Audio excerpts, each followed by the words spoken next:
The SEC chair, Gary Gensler, and he's really just doubling down yet again on his reluctance perhaps to engage with the crypto community. We know that he's very bearish on the asset class in general. How do you deal with that when you're getting the same sort of response all the time from the SEC? Look, I'll just start by saying I think it's super frustrating. You see markets like we have here in Singapore, certainly even what we're seeing in Hong Kong, the UK, Dubai, where the governments are partnering with the industry, and you're seeing leadership, you're providing clear rules, and you're seeing growth. And frankly, that's why Ripple is hiring there. 80% of our hiring this year will be outside the United States. My thoughts, I haven't watched the testimony from yesterday yet. I've read some of the coverage. And I guess my observation is one of the definitions of insanity is doing the same thing over and over again and thinking you're going to get a different outcome. Gary Gensler's a hammer and everything looks like a nail.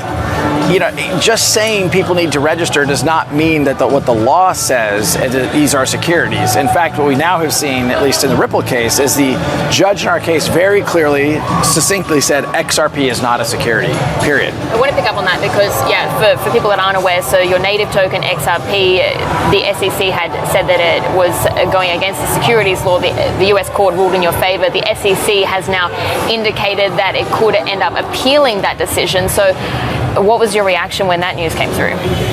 Well, on one hand, it's frustrating. You have a government that has unlimited resources to keep fighting a fight they've already lost, but there's no recourse. And so, for Ripple, we've obviously spent well over $100 million already defending this case, we are very optimistic. The judge has already said very clearly XRP is not a security. What they have asked permission from the courts to appeal isn't actually whether or not XRP is a security. That is still clear. It's more nuanced about whether or not in certain circumstances, if there's a transaction, there'd be an investment contract. So I don't know what the court will rule about whether or not they're even allowed to appeal right now. But I remain very optimistic because I think as you go up the appellate court system in the United States, you actually get more conservative, and that I think bodes well. And at the end of the day, I said this a long time ago, the facts are on our side and the law is on our side, and we'll continue to prevail in court because of that. I'm interested when it comes to, because you just mentioned the amount of hiring that you're doing, 80% of it is going to be outside of the US over the course of this year. When it comes to who is going to be the next crypto hub or define themselves as the global crypto hub, do you think that the door is permanently shut on the US being able to do that? I wouldn't say it's permanently shut. It's definitely it's definitely a tough spot. The U.S. is still the largest economy in the world at 22% of global GDP, and so we will have a presidential election. There will be a change, or maybe there'll be a change. I don't know if Biden's definitely running. I don't comment on those things, but I think there'll be some shift as you see new administrations come in. I think eventually Congress will be, frankly, called to act, and I think the fact that the SEC continues to lose in court. There's another decision recently around a grayscale ETF conversion. Yeah. And look, the judges are using really harsh language about the SEC. In the grayscale case, the judges ruling, there's an appellate court, a unanimous 3-judge panel saying that the SEC was being arbitrary and capricious. These are pretty harsh words for a government agency.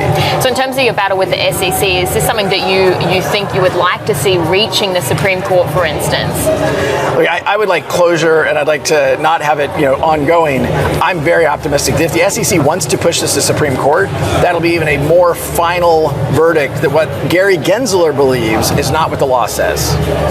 When it comes down to your profitability, because you're facing issues with regulators in the US, we've seen really thin trading volumes, very low liquidity in the space. How does that affect your profitability as a business? Look, there's no question when crypto is going through its boom cycles that's a better thing for the whole industry.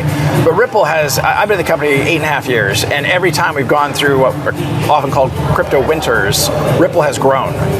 We're in a very strong position with a very strong balance sheet. As you mentioned earlier, we closed one acquisition earlier in the year. We have another pending acquisition right now. We're continuing to play offense in a whole bunch of different ways, and we're growing the business. We're growing our customers.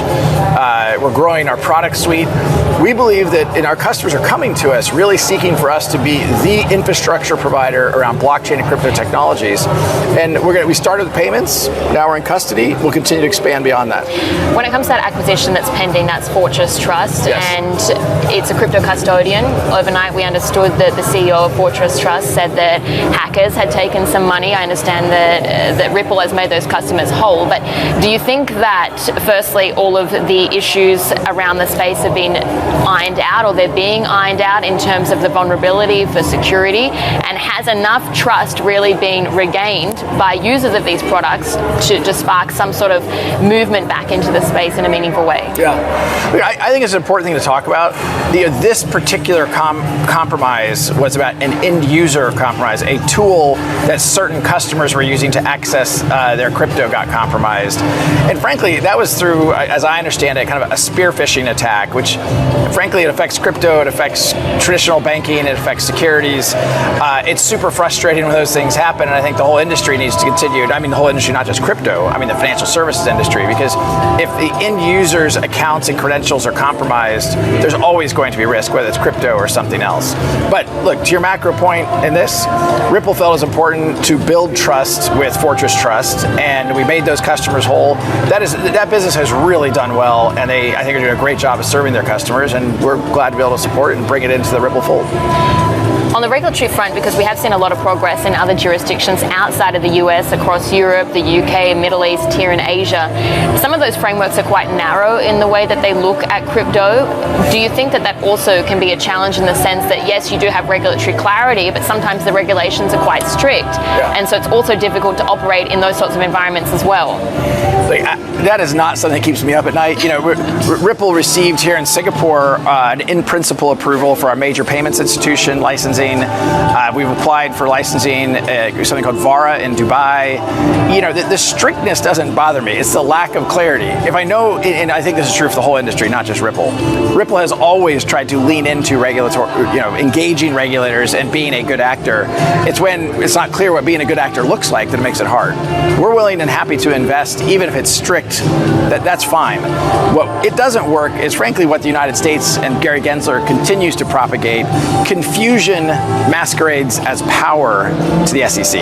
The more confusion, the more power they feel they have, because they're just going to keep filing lawsuits.